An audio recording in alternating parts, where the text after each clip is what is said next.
Olá, super concurseiro! Vai fazer o concurso para o TJ Pernambuco? Excelente, né? Muito bom. Tá precisando entender sem sofrer o regimento interno? Pois é, essa é a minha proposta. Vamos começar agora um bate-papo concurseiro para entendermos, analisarmos o regimento interno.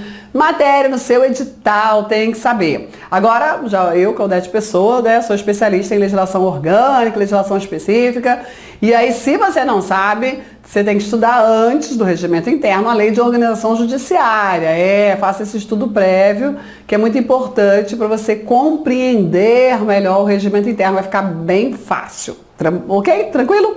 Bom, olha só, não sabe, temos um módulo de organização judiciária de Pernambuco aqui, ó, superprofessores.com.br. Temos todas as matérias, pacote completo aqui no nosso time, com o nosso time de heróis. Professores show, maravilhosos. E aí, vamos lá, você que é super concurseiro, tem que entender o regimento interno do TJ Pernambuco. Lembrando que a lei de organização judiciária trata do judiciário estadual como um todo, claro que se apoia na base constitucional do artigo 92 ao artigo 126 da Constituição Federal. Tem que saber, né? Principalmente na organização geral e na parte estadual do 125 e 126 são importantes, ok? Para esse entendimento da estrutura do judiciário estadual. Tem que sempre lembrar disso, né? Estamos aqui tratando da estrutura do judiciário estadual de Pernambuco e o regimento interno ele trata da estrutura da segunda instância. Você aprendeu que o judiciário estadual tem órgãos de primeira instância, os juízes de direito, né? São órgãos de primeira instância e aí tem toda uma estrutura que nós já estudamos na lei de organização judiciária, e você também sabe que existe o órgão de segunda instância, que é o Tribunal de Justiça. Dentro do Tribunal de Justiça existem órgãos administrativos e órgãos jurisdicionais, ok? Existe uma estrutura para o exercício deste órgão tão importante, esse órgão de cúpula da Justiça Estadual. É isso que nós vamos, né, conversar, inclusive aí com algumas regras estatutárias aplicáveis aos magistrados, principalmente aqui falamos dos desembargadores, que são os magistrados de segunda instância. Joinha? Vamos lá, vamos começar o nosso bate-papo concurseiro.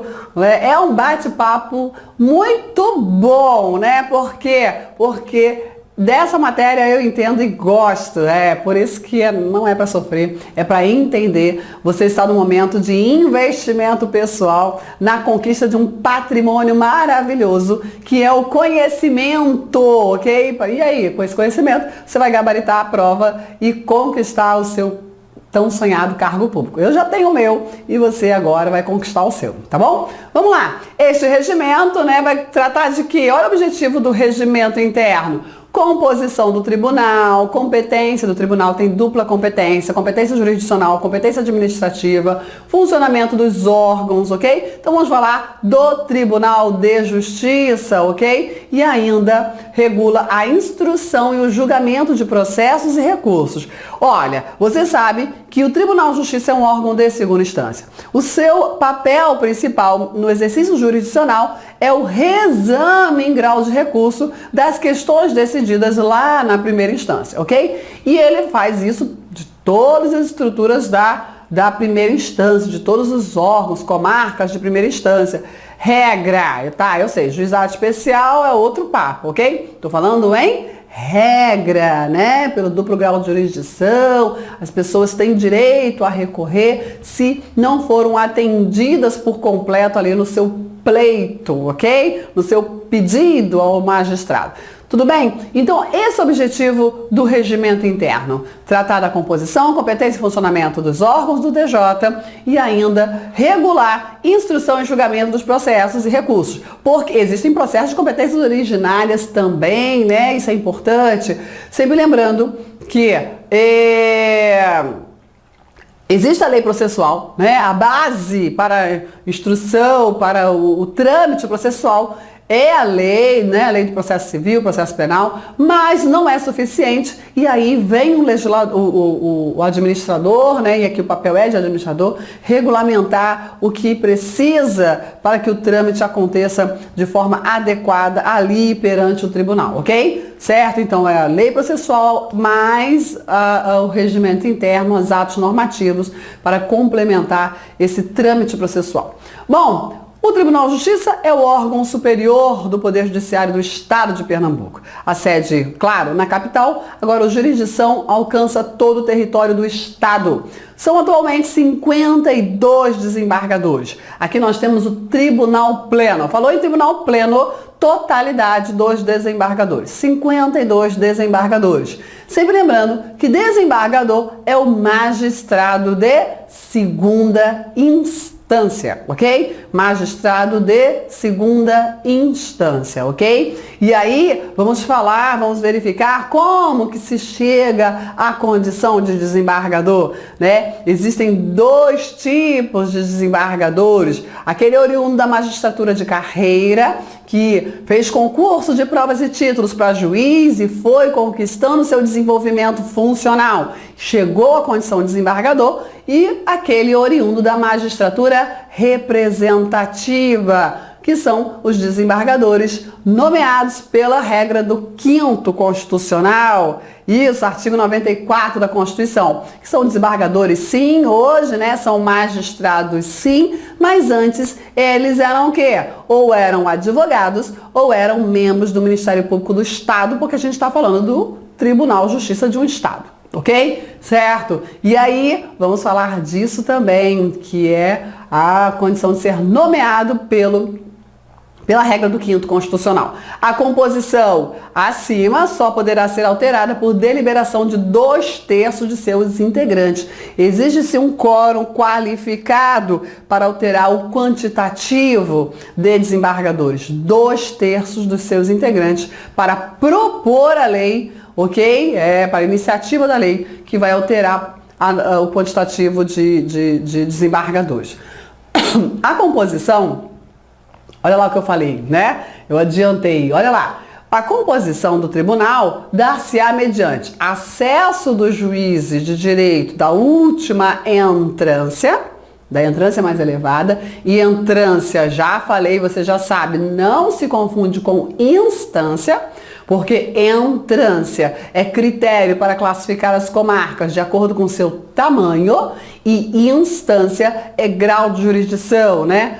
O processo, em regra, se inicia nos órgãos de primeira instância e em grau de recurso chega à segunda instância, podendo chegar à instância especial, Superior Tribunal de Justiça e à instância extraordinária, Supremo Tribunal Federal, ok? Isso é instância, grau de jurisdição, trâmite processual. Entrância, critério para classificar as comarcas de acordo com o seu tamanho. E aí nós estudamos lá na Lei de Organização Judiciária que a entrância da comarca tem total correspondência com a carreira da magistratura de primeira instância, ok? Isso, o juiz começa como juiz substituto e ele vai, né, conquistando desenvolvimento funcional até chegar na entrância mais elevada. Quando ele estiver no topo da carreira da magistratura de primeira instância, o próximo passo na carreira dele é ser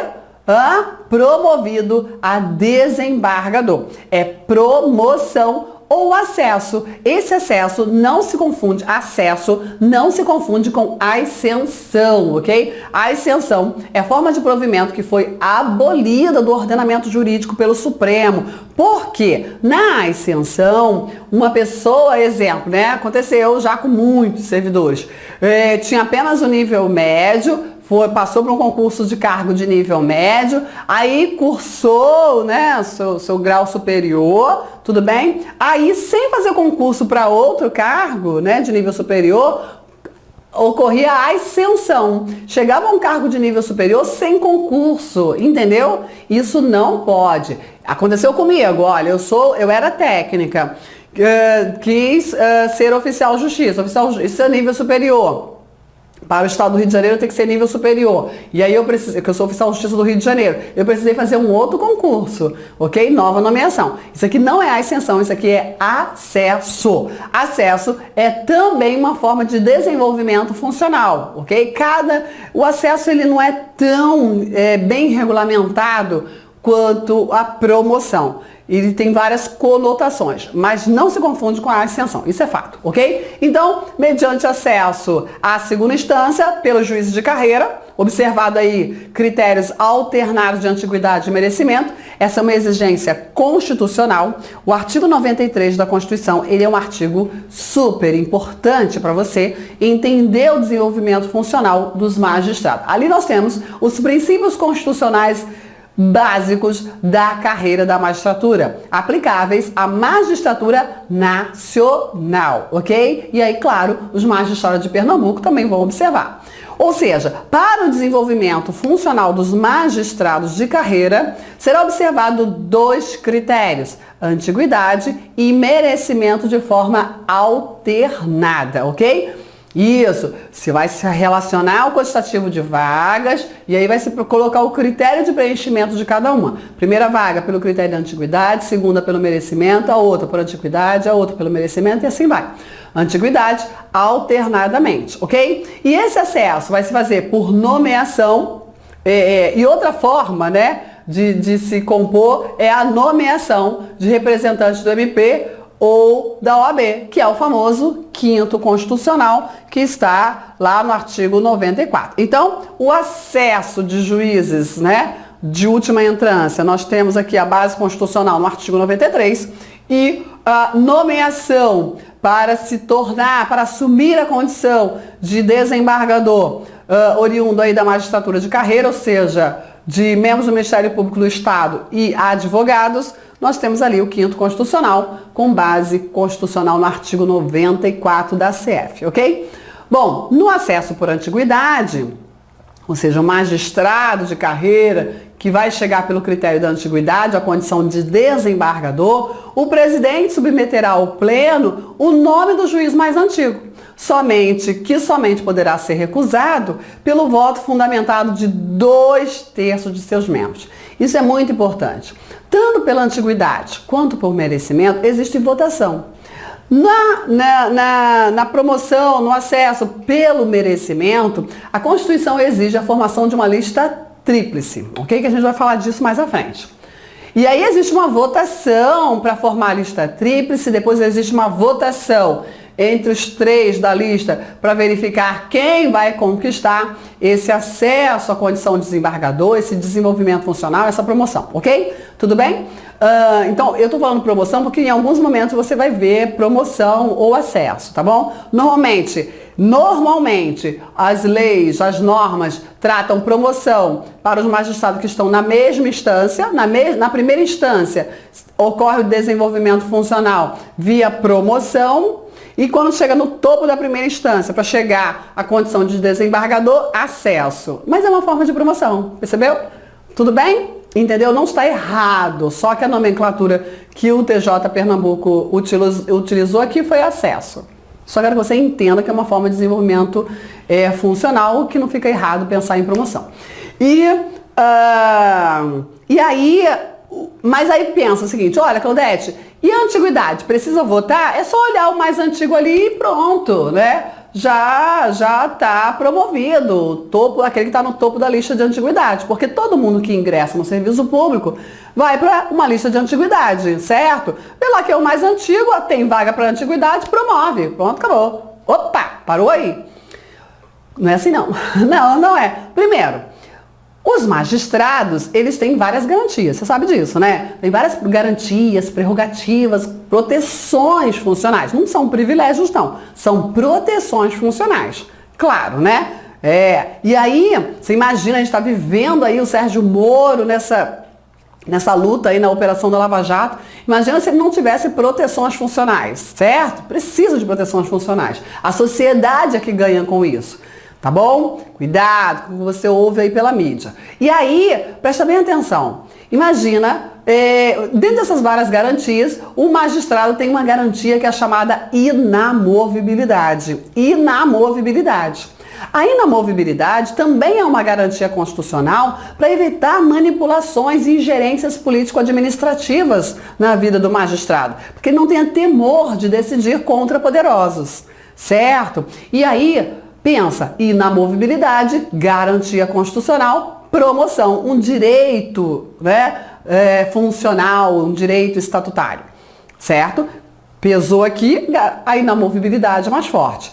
Mas como assim, Claudete? Olha só, para a promoção, né, para os magistrados, a promoção normalmente implica numa mudança de local de trabalho, mudança de lotação e também mudança da sua atividade funcional. Isso não acontece para os servidores, mas para os magistrados, para o MP, isso acontece. Você imagina um juiz de primeira instância, quando ele é promovido, quando ele chega à condição de desembargador, né, ele vai mudar a sua rotina de trabalho, o seu local de trabalho, os seus afazeres são outros, percebeu? E aí, como ele tem a inamovibilidade, a promoção, o desenvolvimento funcional, o acesso à condição de desembargador sempre vai ser facultativo, voluntário. Ele vai se ele quiser. Se ele fala assim, não, eu quero ficar aqui como juiz de primeira instância, gosto daqui, minha família está bem aqui, não quero ir para a segunda instância. Ele não vai, ponto final. Ok? Entendido? Então, primeiro ponto, tem que ter, ele tem que querer esse desenvolvimento funcional. Segundo ponto, seguinte, tem votação. Mesmo mais antigo que fala assim, olha, eu quero ser desembargador e sou o mais antigo da lista e quero essa vaga aí da antiguidade. Peraí. Tem todo um crivo, ok? Tem toda uma fiscalização, uma correção, uma apuração para verificar o desenvolvimento, para a atuação funcional dos magistrados. Conselho da Magistratura, Corregedoria, todo mundo fica de olho. E aí, se o juiz não está bem, funcionalmente falando, pode ser que ele seja recusado, ok? Então, sim, existe votação do Tribunal de Justiça para recusar o juiz mais antigo. Ó, esse aí não vai ser promovido, não.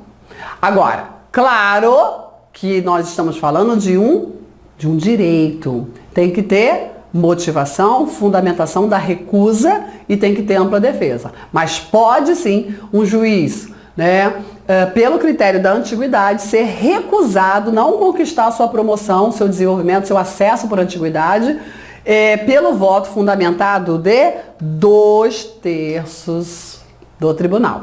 Ok? Olha que interessante. Deliberado em sessão pública, mediante voto aberto, nominal e fundamentado. Olha como é que tem que ser o voto. O voto tem que dizer, cada desembargador tem que dizer: voto para esse juiz não ser promovido pela antiguidade. Recusa. Voto pela recusa do acesso desse juiz aí, desembargador. Eu, desembargador João das Couves, recuso. Por esse motivo, fundamentado, ok? Bom, tendo ali o voto aberto, nominal e fundamentado de 2/3 dos membros, pela abertura do procedimento de recusa, é um procedimento. O juiz mais antigo, ele é intimado pessoalmente da decisão, facultando-lhe a apresentação de defesa em 15 dias. Ele foi recusado. Como assim recusaram a minha promoção, o meu acesso por antiguidade? Qual o fundamento? E aí ele vai se defender e produzir provas. É direito dele, ok? Fim da fase probatória ou não, apresentada a defesa, né? Ou seja, passou os 15 dias. Com ou sem defesa, o tribunal vai decidir, ok? E aí o tribunal tem aí o prazo máximo de 30 dias para deliberar sobre a recusa, se mantém a recusa ou reconsidera, ok? Ocorrendo a recusa, aí será submetido à votação o nome do juiz mais antigo na sequência, até que seja definido aí o escolhido, tá bom? Ok? Agora, como fica o acesso por merecimento? Por merecimento. Como eu já disse para você, a Constituição exige para cada vaga ser provida pelo merecimento, será obrigatória a confecção de uma lista tríplice, ok? Em sessão pública, voto aberto, nominal e fundamentado. Formação da lista tríplice. Na formação da lista tríplice, cada desembargador, no primeiro escrutínio, quer dizer, na primeira votação, votará obrigatoriamente em 3 nomes sob pena de ser considerado, de não ser considerado válido o voto. Então, vamos lá. Olha só. Depois eu vou falar disso aqui. Opa! Presta bem atenção. Presta bem atenção. Tem quantos desembargadores? Ah, tem 4 vagas. Exemplo. 1, 2, 3, 4. 4 vagas. Surgiram 4 vagas. Fazer o quê, né? De desembargadores. Vamos promover tudo isso aqui, juízo de carreira. Não vou pensar agora no quinto constitucional, não, tá bom? E aí, das 4 vagas a serem preenchidas por magistrado de carreira, como é que a gente vai ter que preencher? Ah, critérios alternados de antiguidade e merecimento. A antiguidade nós já votamos, taraná, escolhemos, com aquele procedimento de defesa em eventual recusa. Para cada vaga do merecimento, tem que ter lista tríplice, tem que ter lista tríplice. Isso. Bom, aí, quantos juízes se inscreveram para essas vagas do merecimento? 10 juízes se inscreveram para essa vaga do merecimento. Tá bom, mas a gente vai precisar, né, formar a lista tríplice. E aí, primeira votação é para formar a lista tríplice. Depois que formou a lista tríplice, faz uma segunda votação. Por isso que falou aqui em primeiro escrutínio. Por que primeiro escrutínio? Para a formação da lista tríplice. Depois tem uma segunda votação. Escrutínio é a mesma coisa que votação. Eu acho escrutínio uma palavra muito errada. Muito feia, né? Não é errada, é certa, né? É muito feia. Parece que está xingando alguém. Ô, seu escrutínio, vem aqui, meu filho. Bom, vamos lá. Momento bobeirão. Votou em 3 nomes. Vota aí em 3 nomes, ok? Sob pena de não ser considerado válido o voto. Ter-se-á como constituída a lista tríplice se, em primeiro escrutínio, 3 ou mais candidatos obtiverem maioria absoluta, de forma isolada. Então, votou todo mundo, faz apuração individual, apesar das votos. Não é chapa, entendeu? Cada desembargador vota em 3, mas na hora de contabilizar os votos, contabiliza de forma individual. Aí formou lá a lista dos mais votados. Tem que ter maioria absoluta, ok? Maioria absoluta dos membros é metade mais um dos integrantes, ok? Não é metade mais um dos presentes. Isso aí é maioria simples, ok? Desde que esteja presente a maioria absoluta, né? Ok? Tudo bem? Então é maioria absoluta dos votos dos membros do tribunal, hipótese em que figurarão na lista pela ordem decrescente de sufrágios, né, de votação, o nome dos 3 mais votados, claro, né? Tá bom? Então, para cada vaga, uma lista tríplice. E aí, de acordo com essa lista tríplice, nova votação. Se, em primeiro escrutínio, já pensou? Nenhum candidato alcançar a maioria absoluta de votos, ou se as indicações foram insuficientes para a formação da lista, e a gente só conseguiu 2 nomes, com maioria absoluta. E agora? Segundo, e mais escrutínio, e mais até a hora que vai ter que formar essa lista tríplice, gente. Concorrendo em cada candidatos em número correspondente ao dobro dos nomes a serem ainda inseridos na lista. Não tinha 10 nomes no nosso exemplo, né? São 10 nomes, né? Pois é. No primeiro escrutínio a gente só conseguiu um nome com maioria absoluta. E agora? E agora? Faltam 2 vagas. Então, no segundo escrutínio, nós não vamos votar em 9. Não, nós vamos votar em... Não faltam 2 vagas? Olha aqui. Dobro dos nomes ainda a serem inseridos na lista. Então, se faltam 2 vagas, nós vamos só votar em 4 nomes. Pega aí os 4 mais votados. Nova votação só para eles. Só contendo o nome deles. Para poder a gente escolher mais 2 que integrem a lista tríplice. Não é ainda para ser promovido, não é ainda para conquistar a vaga de desembargador, não. Está aí chegando perto. Entendeu isso? Ok? De acordo com a ordem da votação alcançada no escrutínio anterior, incluídos, entretanto, os que tiverem aí em empate, né? Na última posição a ser considerada. Restando apenas uma vaga a preencher, será considerado escolhido o candidato mais votado. Então, entendido? Fez a votação, tem lá 10 candidatos habilitados ao acesso por merecimento. Primeira vaga, temos que formar a lista tríplice. Votação. Epa, só um obteve maioria absoluta. Esse já está garantido na lista tríplice. Não é que eles tenham sido promovidos nem conquistado o acesso ainda não. Esse já garantiu a participação na lista tríplice.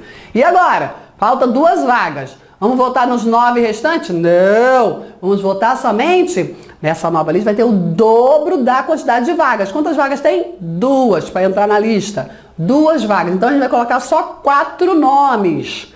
Tá bom? Para não pulverizar demais. Só 4 nomes. Esses 4 aqui, quem são eles? Os mais votados. Tá, não atingiu maioria absoluta, mas tem ali um quantitativo de voto, claro.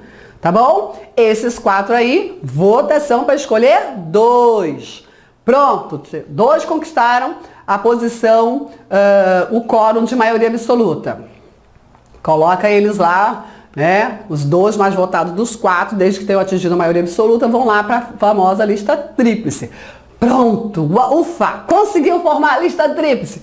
Agora vota de novo para escolher aquele que vai conquistar a condição de desembargador pelo desenvolvimento funcional. Ufa, viu? É esse o procedimento. É difícil? Não. Mas como assim, Claudete, você consegue ler isso aqui, entendeu? E eu li, não entendi. Porque eu tô acostumada, né? Com isso. Isso aqui é o que eu gosto de fazer. Mas você percebe? Não é difícil, não é difícil. Mas eu tô aqui para te ajudar, para ficar fácil demais, né? Havendo empate... empatou, né? Havendo empate durante a votação de composição da lista tríplice para a última vaga, novo escrutínio, até que seja, né? Até quantas vezes forem necessárias, apenas entre aqueles que obtiveram número igual de votos, né? Chegou lá, não, pô, os 2 últimos ali empataram na última vaga da lista tríplice. Vamos votar até a gente tirar o desempate. Isso aqui é tranquilo, né? Tudo bem? Entendido isso, esse é o procedimento para ocorrer o acesso à condição de juiz a desembargador. É um desenvolvimento funcional, sim, que observa 2 critérios, antiguidade e merecimento de forma alternada. A antiguidade pode ser afastada por voto de 2/3 do tribunal e o merecimento exige para cada vaga a formação de uma lista tríplice. Vota-se primeiro para formar a lista tríplice, depois, olhando para a lista tríplice, vota-se para escolher o juiz que vai conquistar a condição de desembargador. Entendeu tudo? Perfeito. Agora vamos falar do 5º constitucional. Na composição do tribunal, 1/5 dos lugares será integrado por membros do MP e por advogados de notório saber jurídico, reputação ilibada, que tenham mais de 10 anos de carreira ou de atividade profissional e que tenham menos de 65 anos, indicado em lista sextupla pelos órgãos de representação das suas classes, ok? Cada um vai fazer o Ministério Público do Estado e a OAB, cada um vai fazer a sua lista sextupla, ok? Essa lista sextupla é encaminhada ao tribunal, ok? O tribunal vai fazer o quê? Vai reduzir a lista tríplice e encaminha para o chefe do executivo, realizar a nomeação. Antes de detalhar o 5º constitucional, eu quero que você já perceba que o 5º constitucional, ele é um instituto muito interessante. Nós temos ali magistrados, sim, mas que antes eles não eram magistrados. Eles eram advogados ou promotores, procuradores de justiça, membros do Ministério Público Estadual aqui. Estou sempre falando isso porque não é só no Tribunal de Justiça do Estado que tem não, tá bom? Bom, e aí, porque aí se é o TJ do Estado, é o MP do Estado de Pernambuco. É dali que, né? Ok? Lógico, né? O que eu quero dizer de muito importante para você? O 5º constitucional, ele é uma exceção à regra do concurso público. Não é a única, mas é uma das exceções à regra do concurso público. A Constituição exige lá no artigo 37, inciso 2, que os cargos e empregos públicos sejam providos mediante concurso público. Salvo, e aí tem as exceções. O 5º constitucional é uma dessas exceções. E, imagina, ele vai conquistar um cargo público na magistratura sem concurso público, por outro processo seletivo. Joinha? Também, o 5º Constitucional é uma exceção à regra de competência e de autonomia. Lembre que o judiciário é dotado de autonomia, autonomia funcional, autonomia administrativa. Quer dizer que tem competência para preencher os seus cargos públicos, para provimento. Então, quem vai assinar os atos de nomeação é o presidente do tribunal, face à sua condição de autoridade máxima unipessoal da instituição. Ok? Entendido? Só que, quando estivermos diante de um desembargador oriundo do 5º Constitucional, não é o presidente do tribunal que efetua esta nomeação. Essa nomeação vai ser realizada pelo governador, pelo chefe do Poder Executivo.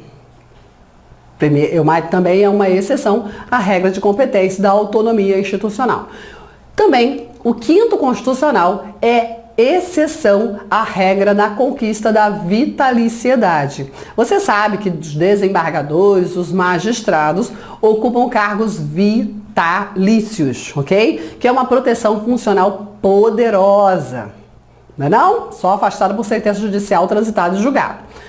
Essa vitaliciedade, em regra, se conquista após 2 anos de efetivo exercício para aquele magistrado que fez concurso público de provas e títulos. Não é? Está lá no artigo 95 da Constituição Federal. Entretanto, o magistrado que conquista a vaga de desembargador pelo 5º Constitucional, ele conquista a vitaliciedade a partir da posse. No momento em que ele assume o cargo, ele se torna vitalício. Só pode perder o cargo por sentença judicial transitada e julgada. Então, olha que interessante. O 5º Constitucional é uma exceção à regra do concurso público, é uma exceção à regra de competência e autonomia institucional e é uma exceção à regra da conquista da vitaliciedade. Muito legal saber disso. As bancas gostam de cobrar esses assuntos. Então é isso que eu tô falando para você. Aqui a gente não vai ficar na decoreba, na sofrência do regimento interno. Não, nós vamos entender o regimento interno e você vai responder qualquer tipo de questão, porque vai estar tudo muito claro na sua cabeça, ok? Certo? Olha só, o tempo está acabando, né? O tempo já acabou na realidade. Eu preciso parar por aqui, mas esse é só o início do nosso bate-papo concurseiro. Tem muito mais conteúdo para falar para você. E aí, você que está aí acompanhando pelas redes sociais, eu te convido aqui, ó, acessar o nosso site superprofessores.com.br, que você vai encontrar super promoção no pacote. Eu também, antes de falar desse detalhe, eu quero te convidar o seguinte. Peraí que eu peguei errado o slide. É esse aqui, ó, que eu falei que eu ia falar depois. E se você quer receber informações exclusivas, ok? Dicas, conteúdos, cupom promocional exclusivos para quem participar, participe da nossa super lista de transmissão, ok? Então assim, acesse o link que está na descrição desse vídeo, ou então escreva lá no seu, né, na linha lá da sua internet, no endereçamento bit.ly com y quero-ser-super. Pronto, colocou esse endereço, você vai chegar a esse cadastro pequenininho. Você vai colocar o seu e-mail, primeiro nome, estado, só a siglinha e o seu WhatsApp. Concluindo esse cadastro, você vai direto para os nossos contatos. Para você autorizar o envio de mensagens, de dicas, de vídeos, de conteúdo para você, você vai mandar a seguinte mensagem nesse WhatsApp aqui. Quero ser super, ok? 21 DDD 989-227-003. Quero ser super, tá bom? Então olha lá, primeiro passo, são 2 passos. Primeiro, preenche o formulário, conclui o cadastro, pronto, já tá lá na nossa lista de contatos. Para autorizar o envio, né, de mensagem, de conteúdo, de muitas novidades, Quero ser super é a mensagem que você vai mandar para o nosso super WhatsApp 21 989 227 003. Agora presta atenção para você que ainda não conhece o site Super Professores, conteúdo total de qualidade. Presta bem atenção, nós temos aqui para você as legislações, basta clicar aqui, faça download gratuito das legislações e nós temos vários pacotes. Presta bem atenção. Temos aqui oficial justiça, técnico, olha quantos pacotes. Tem o coach, que já está finalizando aí, né, o acompanhamento. Tem, Claudete, eu ainda não conheço, quero conhecer aí os Super Professores. Tem o Super Free, tem também redação para o Tribunal de Justiça, aqui ó, o Super Free, tá aqui ó, Super Free. E tem algo muito, muito show para você fazer revisão, que é teoria intensiva com questões comentadas, ok? Tanto para técnico, judiciário, né? A função judiciária e na função administrativa, certo? Ok? Basta clicar que você vai conquistar um pacote excelente. Teoria super intensiva com questões comentadas é um pacote para fazer uma excelente revisão da matéria. Quer um módulo teórico, Claudete? Clica aqui. Posso comprar de forma isolada? É claro que pode. Aqui você tem o pacote promocional. Clicou em teoria disciplinas avulsas, você pode adquirir de forma isolada. Tudo bem? Entendido? Vou parar por aqui, mas saiba que você pode e deve participar mais intensamente desse time de heróis. O nosso próximo vídeo tá lá na área do aluno. Ok? Isso, tá lá na área do aluno, no site superprofessores.com.br. Esse é só o início, é só uma introdução ao nosso bate-papo concurseiro de qualidade, ok? Desperte o herói que existe em você, voe mais alto e seja super! Te aguardo lá!